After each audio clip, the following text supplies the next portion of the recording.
Bismillahirrahmanirrahim. Assalamualaikum warahmatullahi wabarakatuh. Alhamdulillahi rabbil alamin. Wassalatu wassalamu ala ashrafil anbiya'i wal mursalin wa ala alihi wa ashabihi ajma'in.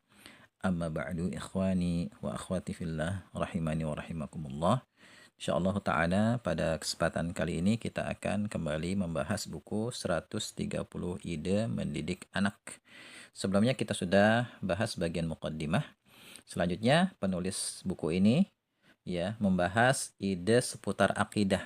Jadi dimulai dengan pembahasan kumpulan ide seputar akidah dan ini adalah urutan yang benar. Ya, urutan yang benar. Jadi dalam mendidik anak itu hendaknya kita prioritaskan yang pertama kali adalah pembinaan akidah. Supaya anak kita itu akidahnya benar, akidahnya kuat, akidahnya kokoh, akidahnya mantap. Jadi dari kecil harus kita bina akidahnya. Ya, dan ini juga dakwahnya para nabi dan rasul, ya kan? Dakwahnya para nabi dan rasul itu adalah pembinaan akidah dulu supaya umat ini akidahnya benar, supaya mereka ya beribadah hanya kepada Allah dan menjauhi segala bentuk kesyirikan. Makanya di sini sudah tepat ya penulis kitab ini, penulis buku ini membahas pertama kali ide seputar akidah. Dan ini adalah kunci kebahagiaan hidup nanti di akhirat. Ya, bagi orang misalnya nih, ya ada orang misalnya selama hidup di dunia dia mungkin bahagia, merasa bahagia karena mungkin kaya, ya, rumahnya bagus, kendaraannya mewah, makan serba enak. Tapi kalau akidahnya rusak, nanti di akhirat dia masuk neraka sengsara selama-lamanya. Tapi kalau sebaliknya, ada orang mungkin selama hidup dunia dia merasa sengsara gitu kan, miskin gitu kan, nyari makan aja susah. Tapi akidahnya benar, maka nanti di akhirat dia masuk surga dan dia akan bahagia selama-lamanya. Makanya ya, yang pertama kali harus kita prioritaskan ya dalam mendidik anak adalah pembinaan akidah. Di sini yang pertama idenya adalah ajarkanlah kalimat tauhid kepada anakmu beserta kandungannya.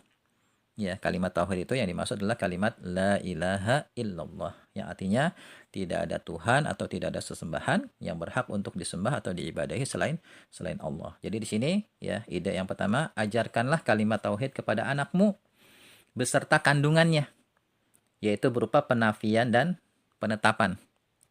Jadi kalimat tauhid ini mengandung dua hal. Pertama, penafian. Ya, terdapat pada kalimat la ilaha.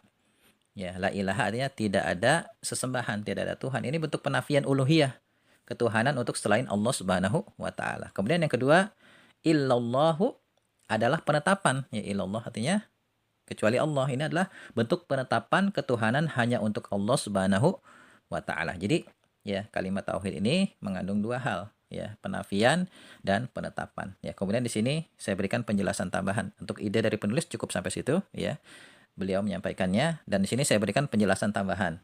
Yang dimaksud dengan kalimat tauhid adalah kalimat la ilaha illallah, yang artinya tidak ada Tuhan, tidak ada sesembahan yang berhak untuk disembah atau diibadahi selain Allah Subhanahu wa taala.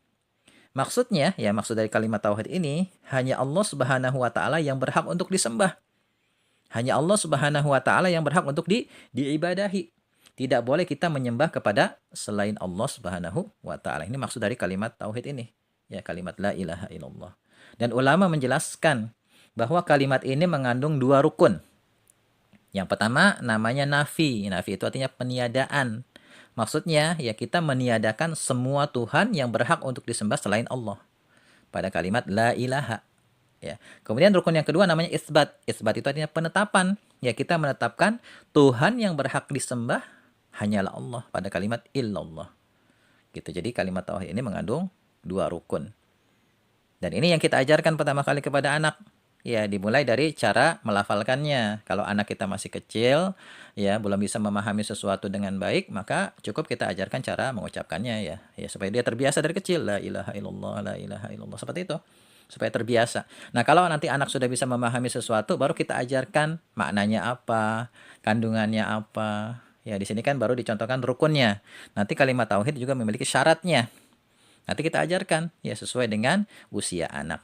Jadi intinya untuk ide yang pertama ya, kita tanamkan akidah la ilaha illallah. Bahwasannya ya tidak ada yang berhak untuk disembah, tidak ada yang berhak untuk diibadahi ya selain Allah Subhanahu wa taala. Kita ajarkan anak untuk hanya menyembah kepada Allah dan menjauhi segala bentuk kesyirikan. Ini ide yang pertama. Ya, semoga dengan kita ajarkan ini dari awal, ya, akidah anak akan benar, ya, bahwasannya dalam keyakinan dia hanya Allah Subhanahu wa taala yang berhak untuk diibadahi. Tidak boleh beribadah kepada selain Allah. Ini ide yang pertama dan silakan nanti dimodifikasi. Ya, dimodifikasi. Ya, seperti tadi sudah saya sampaikan, mungkin dari awal kita ajarkan cara melafalkannya, kemudian setelah itu kita ajarkan maknanya, kandungannya dan seterusnya. Ya, semoga bermanfaat. Ya, wallahu a'lam bishawab. Subhanakallahumma wa bihamdika, asyhadu an la ilaha illa anta, astaghfiruka wa atubu ilaik. Assalamualaikum warahmatullahi wabarakatuh.